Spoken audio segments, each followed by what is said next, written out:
Di ko rin po talaga alam din po. Tapos sabi lang daw po, bibigyan daw po ako kahit daw po ng pera para din po sa pampaopera po ng papa ko. Daw po, minsan 16 daw po.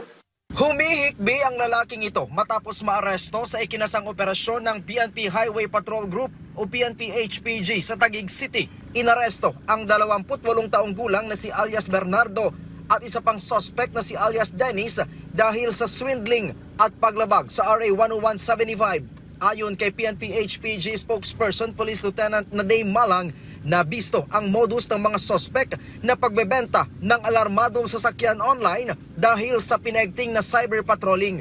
Lumalabas sa inisyal na investigasyon na dating nagtratrabaho sa Pogo ang may-ari ng sasakyan at may kinakaharap na kasong money laundering. Based doon sa ating backtracking na talagang nakasama siya doon sa money laundering case. Dapat po, kasi po ito po ay nahabol na po ng ating pong mga ahensya ng pamahalaan dahil ito po ay magsisilbi pong mga ebidensya sa kanila pong mga kinakarap po na kaso.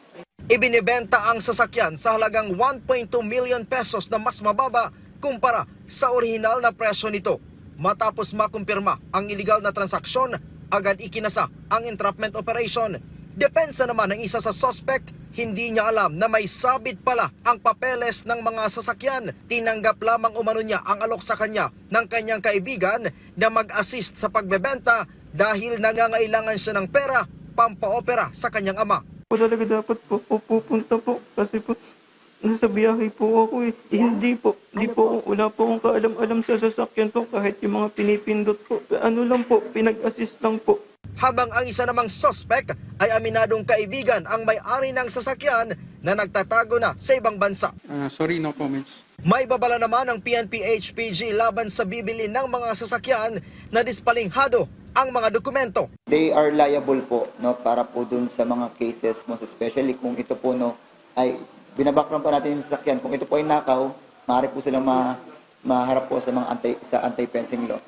And sa isang banda, kung ano man din pa yung mga cases na patungkol po doon sa kinaharap po or money laundering na kinaharap po nung ganito pong mga tao, ay yun din po maaari maharap po nilang kaso.